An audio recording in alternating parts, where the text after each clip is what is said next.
Welcome to the How Soccer Explains Leadership podcast, where we explore leadership principles through the lens of the beautiful game.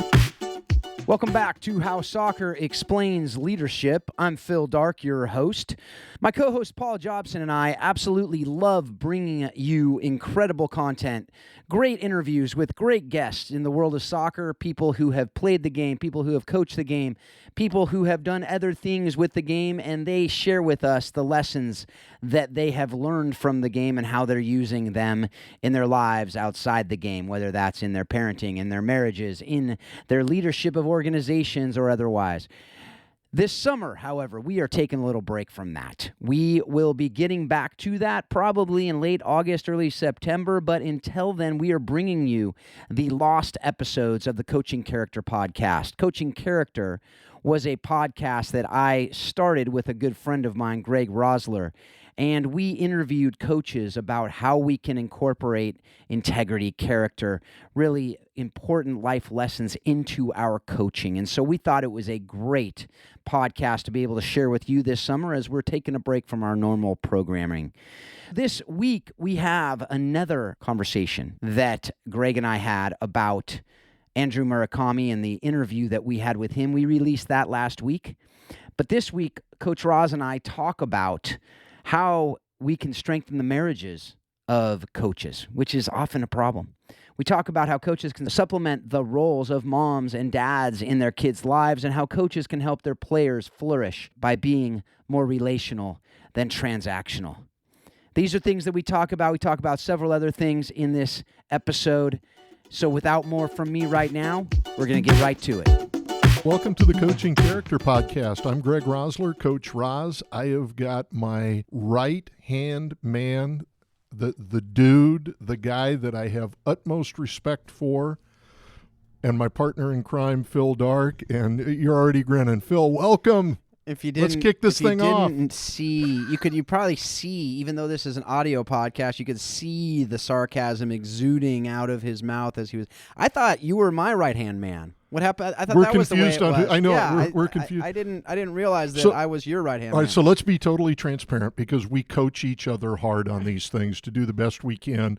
And we just had this. You just gave me this lesson, and we have to moderate our amount of sarcasm, and yet we just lob it at each other. I didn't say take it completely out. No. I just said, so folks, as you're going, and there is sarcasm, right, and you can't hear us laughing, just imagine that if you think that's probably sarcasm, I'm sure it is. That's just the rule of coaching character from here on out, and we are going to do our best to not be sarcastic all the time. You were walking in. You're right, and you were walking in this morning, and you said something that I took to heart, and that is that you are becoming a Buffalo Bills fan, which means that the meter is going towards my sport, and you're beginning to get it. Yeah. Well, as one of these days, you're actually going to listen when I tell you that I love all sports, and soccer, quote unquote, the real football, is just my favorite. And so I'm a Renaissance man, as we've talked about. I can love all sports. You sound like a politician. Well, All right, and let me get. But anyway, let's bring it to what people actually are clicking on this. This may be their first episode. I just want to make sure people aren't turning us off already. Already going. So let's get to the meat of what we're talking about, which is Andrew Murakami, who is an amazing young man. Gosh, isn't he special? Oh, man, I as with several of these people, I look forward to meeting them in person and really being able to sit down with them and dive into their lives and hear more about them. But just a little snippet we got there, and you obviously know a whole lot more, and you've been able to speak into this man's life a lot, obviously, as he shared on that. But there's some different things that I'll let you take the first crack at some of the things to talk about.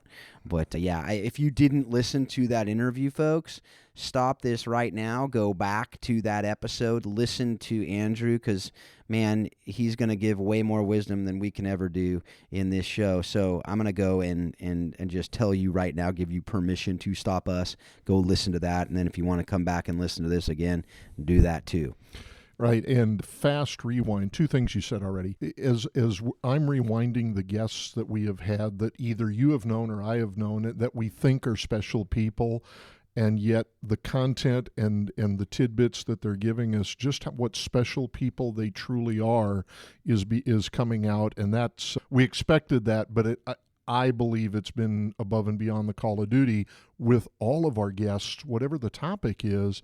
And then with Andrew, I'll just do a fast rewind. Andrew today is the senior pastor at Willows Nazarene Church, who I had the privilege of coaching his freshman year. He's a man with developmental differences, and how he talked and shared his story about using football and the sport. He did not go on and play college football. He did not go to the NFL. He's doing something far more important, but the lessons that football and the relationship with coaches and how that shaped him into who he is today. That's the previous episode. Yeah, that did a pretty good job, but didn't have all the great stuff that we're going to talk about now. Right. I think where I would begin is he shared a story about wanting to quit. How many young people, no matter what sport, at some time or another may have wanted to quit, and how not quitting and how we talked him into not quitting shaped him. Yeah, and I would go one step further on that not quitting, and then as you talked with him and said, you quit, I quit, it impacted him so much that came full circle back to you, to impact you when you were going through something that was really, really difficult, your cancer diagnosis. I don't want to ruin that entire interview, but go back and listen to that. And just watching you two talk about that to see how much that impacted him was amazing. But one of the coolest things that I think came out of that too, the quitting, the perseverance, we need to push through, that alone is worth the price of admission, right? But the other part of that really hit me with him was that if he would have quit, he wouldn't have had all these other unintended consequences of playing football. That he said, my physical, my mental strength would not be anywhere near what they are today if I didn't take that risk and I didn't push through and I didn't persevere to play this game that strengthened me physically, that strengthened me mentally, that allowed me to now do what I do today. And too many times, as you said, he has developmental differences. He was told at a young age, you will not play sports. Yep. He was told you can't do this, you can't do that, you can't do the other thing. And so many people in our world would play the victim there and say, I can't do this. Right. Poor me. Woe is me. This stinks. These cards I were dealt are terrible. I need to just cash it in. Well, and as you said, let's go deeper with that. Being told by a doctor, and this doesn't make the doctor wrong. Right. Being told by the doctor to a young person, you're not going to be able to play sports. So one, what's the effect? Does the kid believe it? Right. And number two, do the parents believe it? Yeah. I mean, so it's not, it goes Absolutely. deeper. Right. Yeah. So that in itself is to me very, very, very, very important. The other thing about quitting, and Phil, you're a coach, we all have had kids that at one time or another have wanted to quit. My coaching suggestion on that is to just say to a kid, well, look, let's don't quit this week. Let's revisit it next week. I mean, rather than getting into, in the moment, the whole, well, here's why you can't quit, and our, let's say, our default reason that we know a kid shouldn't quit. But what if we just tell them, let's wait till next week and see how you feel about it? Yeah. No, that's great. And especially when you're talking about, if you're coaching 7-year-olds, that's definitely something they may or may not. If you're talking about high school kids or college kids for that matter, they're still all immature. Yep. Even if they're the most mature high school kid ever to walk the earth, they're still going to be immature because they haven't had the life experiences to understand these different things, right? So I look at it and go, as a coach, how can you help them to be mature beyond their years? Like they may be mature beyond it, but they still won't have those experiences. They still won't have the ability to know, right? And so how can we as a coach help them to be at that level that we know they need to be or should be or can be? And so I love that idea of that, hey, what about next week? And what about that idea of it? But what if that doesn't work? Then, well, you know what? This is also a good coaching, teaching point is you're not going to win them all. No. Some kids may quit. Right. Andrew could have said, forget it. I'm done. We wouldn't have this great story today. And not every story, when someone doesn't quit, turns out like Andrew either. Right. So it may be that they don't quit and they become a terrible kid. But and hopefully that's not the case. Right. But I'm gonna say is the lesson I think for coaches is to really instill in them an ethic of quitting is not going to help you be successful in life. Quitting is not a good strategy. No. Okay? So that idea of give it another week, that idea of that, and it's really a delayed gratification because them quitting often is wanting to be that quick. I want stuff. I want something. I want time. I want ease. I want this life that's going to be super easy and I don't have to work at stuff, right? That's not going to help you. That delayed gratification is something that I think causes people to quit jobs. It causes people to say, that's too hard, I don't want to do it. And so to be able, as a coach, to say, even it could be, let's revisit it next week, or it could be to sit down and go, okay, just tell me why you want to quit. Let's have a conversation about it. And, it may be that I agree with you, or it may be that maybe your reasons are let's have a conversation about those reasons. They're probably that you're saying that's the reason, but what's behind that? And what's behind that? And what I'm hearing you say, Phil, is not every kid should be playing. That every kid needs to play football or every Right. kid needs to play soccer. We got one of our past guests, Phil Du Bois, played for the Redskins, right? He's the first to say he coaches some kids that truly are only playing because they haven't found a better alternative. They're much more art inclined. They're much more music inclined. So we're not trying to say here no kid should ever quit, but examining what I hear you say is examining their reasons and digging in a little bit to see what's really going on is the important part. Yeah, and that's all part of coaching too. I mean, think about it. You might hear something that you never would have known about them. You may find out that they want to quit because I got to help take care of my little brother. You might find out that they're quitting because they feel like they need to get a job. And Right. I had a player quit last year, senior in high school. She knew she wasn't going to be playing in college, and she wanted to go get a job. And I said, I'm going to miss you. I'd love to have you play, but if you really feel like that's what you need to do, and that's the real reason, and it's not all these ulterior things, then I'm not going to get in the way of you doing that. Sure. And that's not, you're going to learn work ethic having a job too.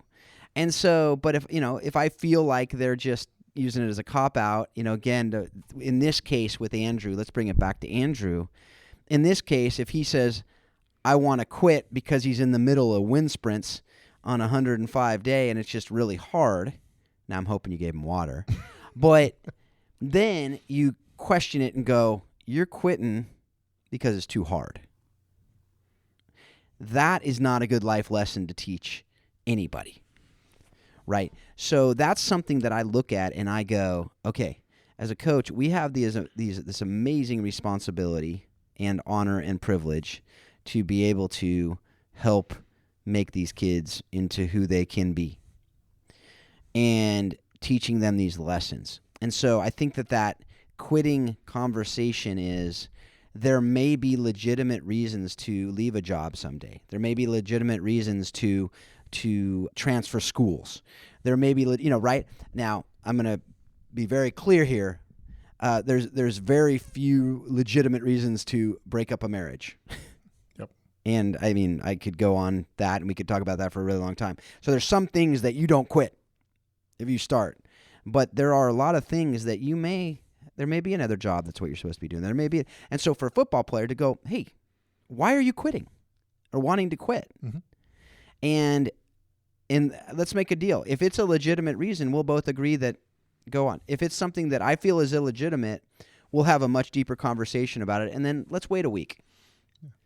Let's wait 2 weeks, and just to see. Just like when, going back to that delayed gratification, it's just like when you're at the store, and you're like, ooh, I really want this. And you say, okay, I'm just going to wait a week. And if in a week you're still like, ooh, I really want, then maybe you say, I'm going to wait another week, or maybe you go back and get it. You know, you do a considerable amount of work in the area of marriage counseling, and I'm thinking this in real time, and it may be a stretch, but as we're talking about this quitting thing and let's wait a week, how many relationships, Phil, had they just inserted time? How many relationships do you know of that they quit and gave up on, that had they inserted time into the equation? Hey, let's don't quit this relationship this week. Why don't we enter into this with a coach right. that knows what they're doing, and let's revisit quitting a week from now or a month from now. You think there'd be any marriages saved? Well, it's interesting you say that, because I think the couple things there that are critical are you're bringing in somebody else who has wisdom in that. And that's something I would say, I think that's a great lesson for coaches too. Right. As we're talking about this, even as you were saying that, I was thinking that to go. But it's also important that if there is that okay, I don't think it's legitimate as the coach, right? There's that agreement where he's like, I want to quit, and you're like, but I don't think that's legitimate. Bring in that third party. Maybe another teammate. Right. Maybe another coach. Maybe a teacher, maybe somebody else who knows them, maybe a parent if they really respect the parent. But the parent probably wouldn't be the best person in that instance. But in this case with Andrew, that was the other interesting thing. His mom would have come in and said, yeah, quit. Because I'm afraid, and it's that fear. Yep. That's the other reason a lot of people quit. It's that fear of what might happen. I might get hurt. I might not be able to get good grades. I might not be able to do all these things, right? Yeah. So the marriage thing. It would be interesting, as we're camped on this don't quit thing. It would be interesting how many people chime into us if we just threw out, have you ever quit a job that some period of time later, you quit in the moment, and some period of time later you wish you would have stayed with that job? Mm-hmm.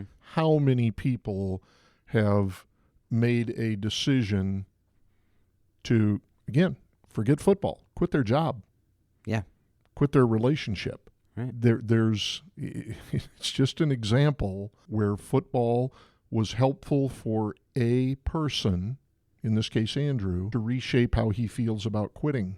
It just strikes me. Yeah, and today there's a guy, and I respect him a lot in a lot of things he says. His name is Bob Goff. I don't know if you're familiar with Bob Goff, but he's a speaker. He's a guy who speaks all over the place. Whimsy. He's a phenomenal speaker, phenomenal public speaker. But one of the things he talks about is quit something every Thursday, and he says it in a good way, right? Like quit these bad habits you have. Quit something. Procrastinate. Everything. All those things, just shed all those bad things, quit something every Thursday or Tuesday or whatever it is. Somebody's going to correct me because it's a different day. But the point is, one day a week, he's quitting something. Mm-hmm. And while I think that has a lot of good to it, I think it also has danger in it, because he knows what he means by that. But if people are just like quitting the hard things because it's too hard, that's a problem. Mm-hmm. And I think those patterns are set early on. Yeah. Right. And if Andrew says, I want to quit, and you're like, fine, get out of here, because in your heart of hearts, he's not going to be one of my stars anyway. All he's going to do is cause me time and energy and effort to be coaching him. He knows, and I know he's not going to add much to this team. You could be thinking all those things and go, fine, good riddance. Yep. But no, because as a coach, you know that your role is to help your young men on that football field to be the best men they can be when they leave your program. Yep. As a coach, all you lose by allowing him, in that case, to quit is a lifelong relationship with an Andrew Murakami who the coach loves, and he loves his coach. And there's a bond for life there. That's all you lose. Well, and by the way, that's not all you lose. Yep. What else you lose is the respect of your players. Right. Because they're watching you on that, and they go, oh, all he cares about is whether I can play? Yep. Because if the starting quarterback says I quit, you're going to have a very different conversation, and they know that. Sure. And so if that's something that you look at and you go, everything I'm doing, every single lesson I'm teaching, all these other lessons that I want to teach are dependent on all these other lessons too. So if I'm saying go ahead and quit, well, you lose respect. So the next time you're having a credibility conversation, you're losing credibility when you're having a conversation with somebody else and saying, well, I don't think you should. Well, why not, Coach? Andrew quit. Well, Andrew wasn't. There's no your credibility shot. He didn't really want to be here. Right. Yeah. Those. Yeah. Yeah. So I think. All right. So let's the coaching nugget here. The coaching nugget is, as coaches, all of us face players that want to quit, and what we with Coaching Character aspire to do, and what we'll include into our clinics and into our apps and the things that we're passing along to a coach is the different things that we can do with a player when they come to you and say that they want to quit. Some actual tools. Right. Okay. Well, and I just want to take a step back and we've talked over the last few episodes or last several episodes about personalities too. Mm-hmm. Different coaches handle that I want to quit conversation very differently. And I want to encourage you coaches to know your personality and be really careful to not just act as your personality in that quitting conversation. Because a lot of task-focused coaches that don't think about the people side as much doesn't make you a bad person. It's just how you're wired. Oftentimes someone says, I quit, and you're like, fine, good riddance. Because you'll justify it by saying if they're not really bought into our program, then they need to be gone. Right. A, you're not caring about them as a person, and B, your program is going to get weaker when you do that. So think about it from the task standpoint, because I know that's how you're thinking even right now as I'm saying it. Mm-hmm. I am both task and people, but I'm more people. I lean more people. And I will say, I get it that you're wanting to say, but. And I just want to encourage you that you will have a much stronger team if you care about the people. And if you aren't letting people quit because of they're not working as hard, or they don't want to work as hard, or they don't want this, or they don't want that.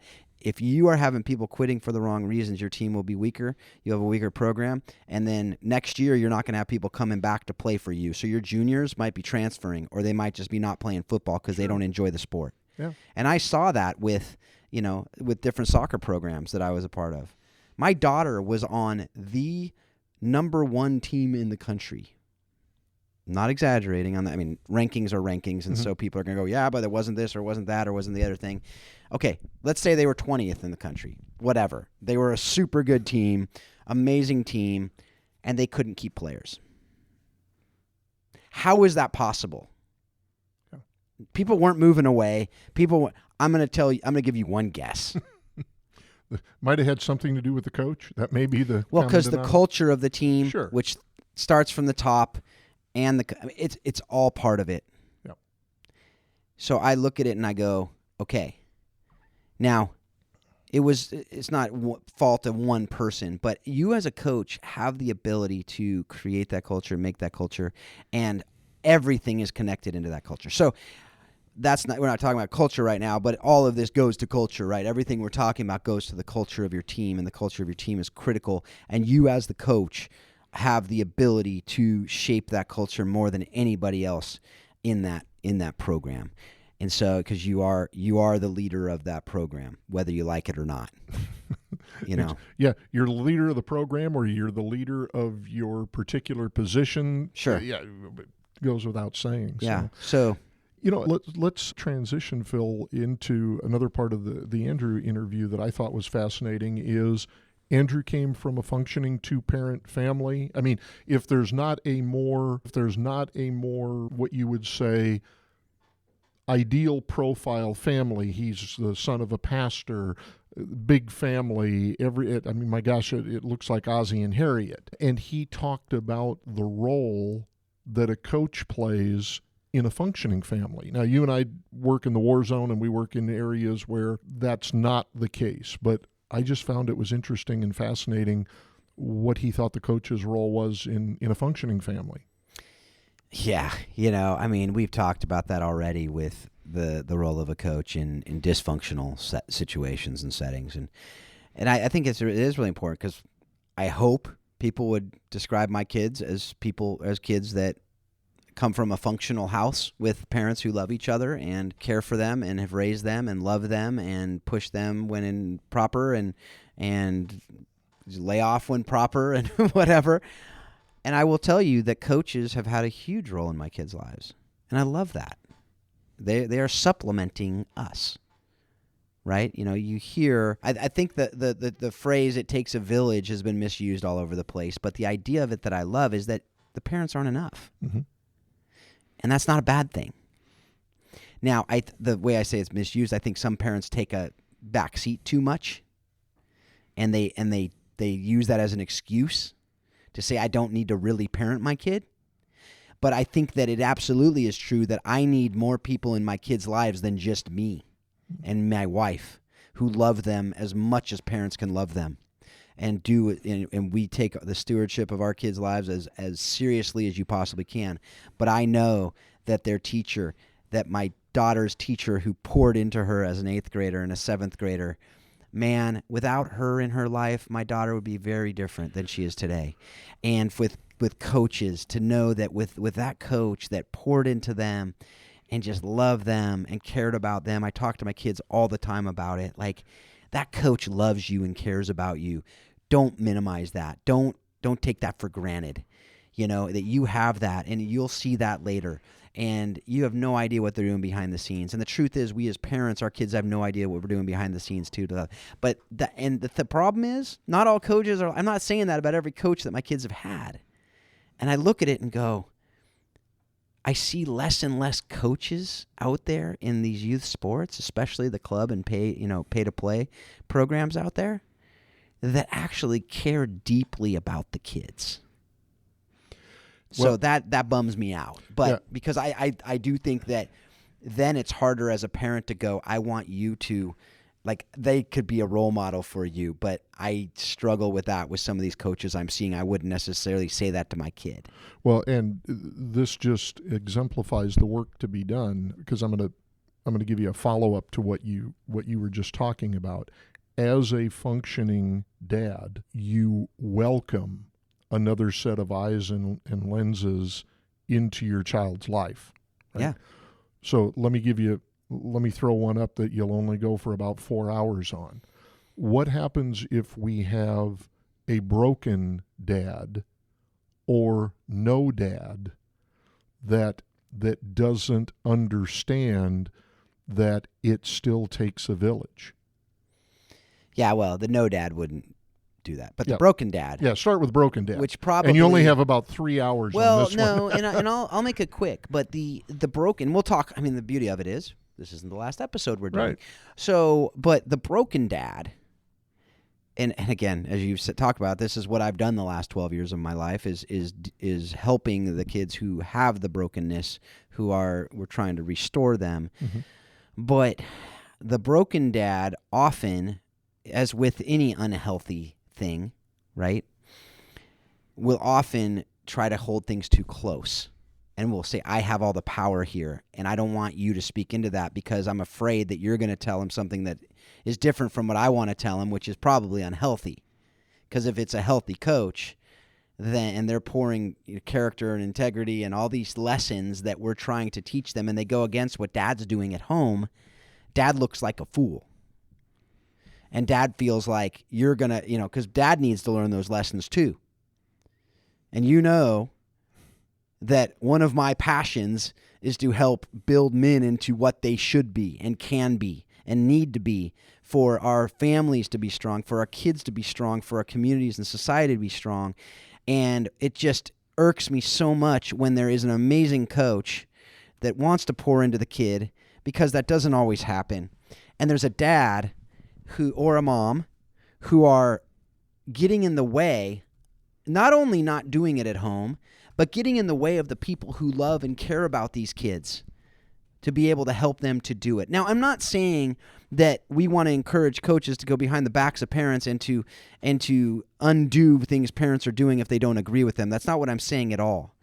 But there are certain things that we would all agree, and if you're listening to this, you know, you can close your eyes and picture the households that we're talking about. We're not talking about we disagree with the way you're raising your kid or the way you disciplined or whether you don't ever yell at your kid or you don't ever say no to your kid or you don't. Those are things that are different parenting styles, different parenting techniques with different kids, different discipline works.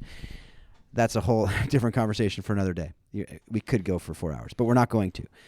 I threw you up a softball on Well, this. but on one hand. On the other hand, there's too much to it. But because what I want you to understand, folks, is there are so many nuances to these things too. So I don't want you to think that I'm saying that a coach needs to usurp the authority and stewardship of the parents. Now, what I hope will happen, ideally, is that we help the kids and simultaneously help the parent to understand. Take the time as a coach. If you really want to be able to impact that kid, take the time as a coach to call up the parent and say, hey, let's have lunch. Let's have coffee. Can you come over to our house for dinner? And to be able to really pour into that family, because if you're going to get the best out of your player, that family needs to be as healthy as it can be too, and that kid's parents need to be as healthy as they can be too, because then that kid will be healthy for you, will be healthy for your team, and it'll be very likely that that kid will be a productive and such a great member of that team rather than a virus on that team, because you don't know what you're going to get when a kid has an unhealthy home. Yeah, well, I can see you're not. No passion there. No passion whatsoever. And here's what we'll pin this, because it is another episode. What you're saying, here's what I'm hearing you say, and I'm going to put a term on it. If you will become a relational coach as opposed to a transactional coach, a relational coach, that's the can we go get a cup of coffee?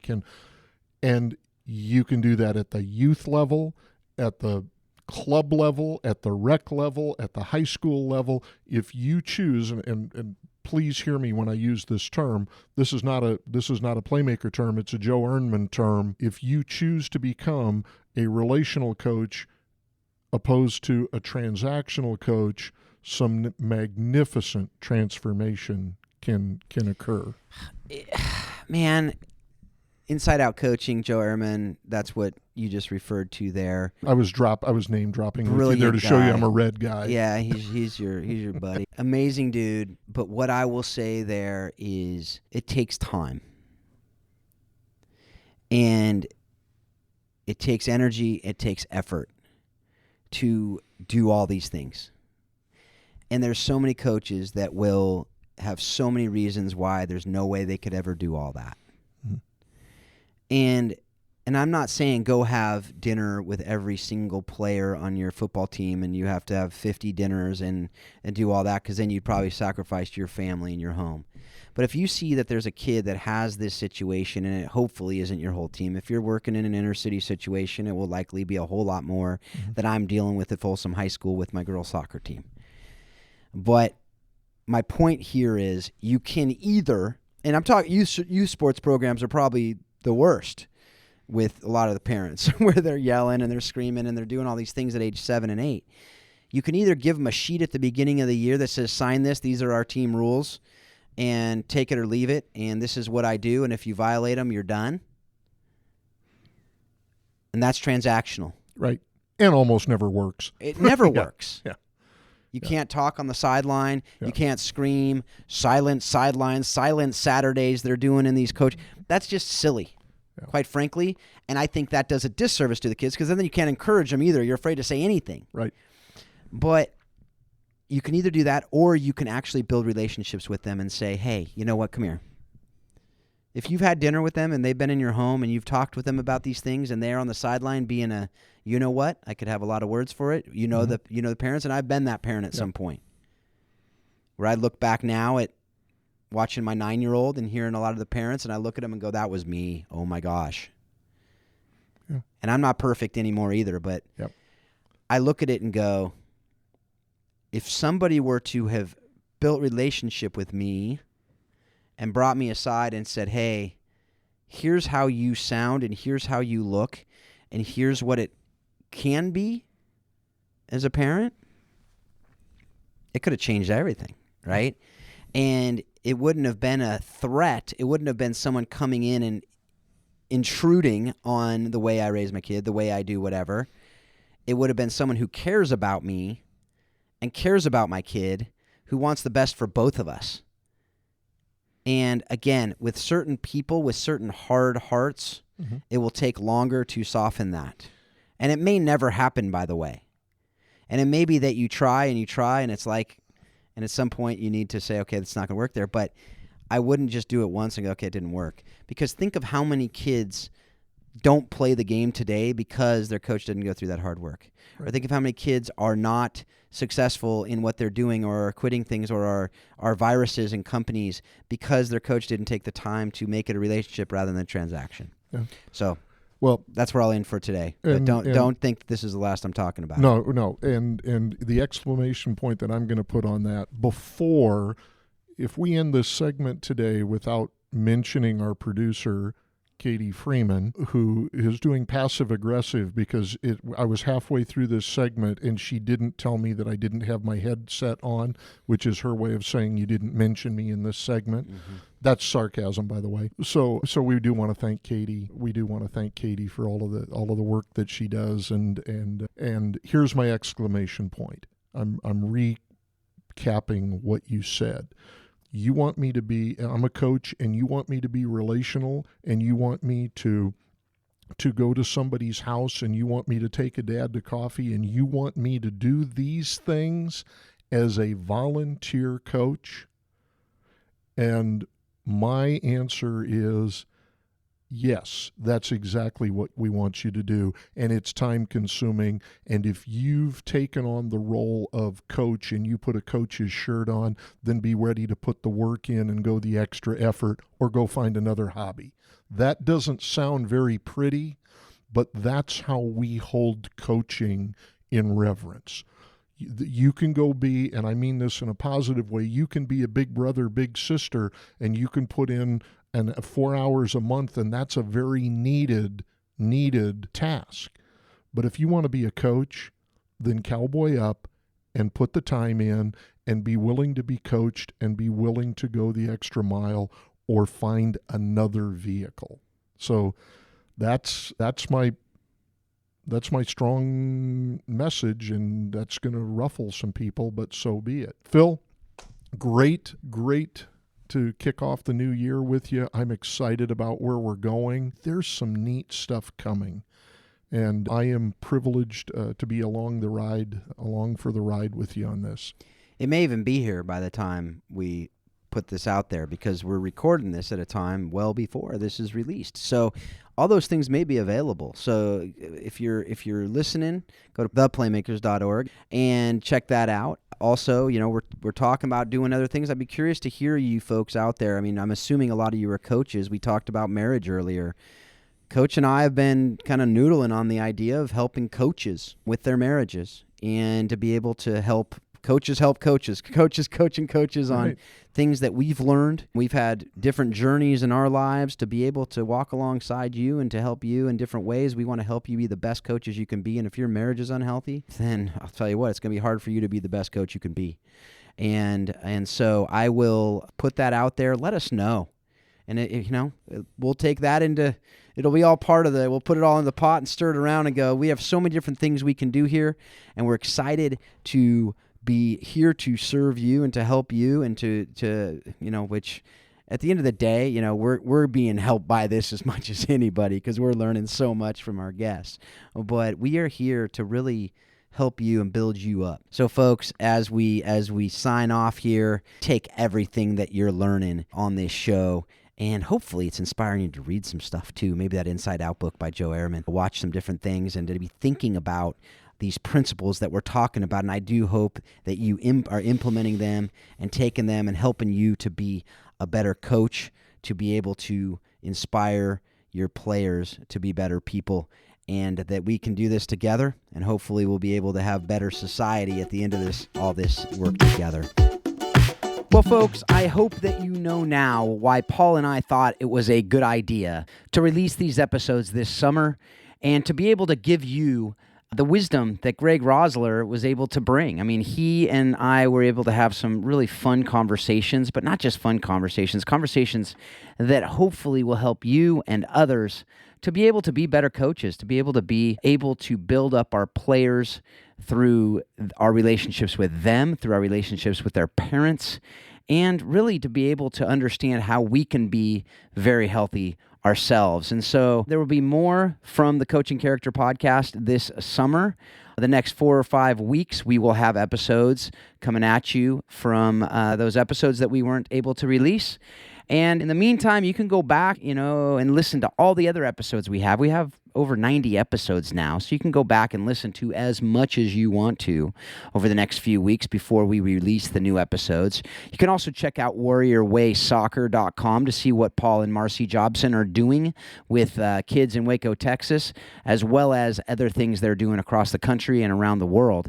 And so check that out. Also, coachingthebiggergame.com is information about the program that Christian DeVries and I are doing. Christian was a guest on the show a few episodes ago. So check that out, coachingthebiggergame.com, to really understand how you can work on your self-leadership, your leadership of your individual players, and leadership of your team, whether that's an organization, a soccer team, or really anything else that you're leading. So with all that, folks, I hope that you take everything you learned from this show and you use it to help you be a better coach, a better parent, a better spouse, a better teacher, a better leader in whatever you're doing. And constantly remind you that soccer does explain life and leadership. Thanks a lot. Have a great week.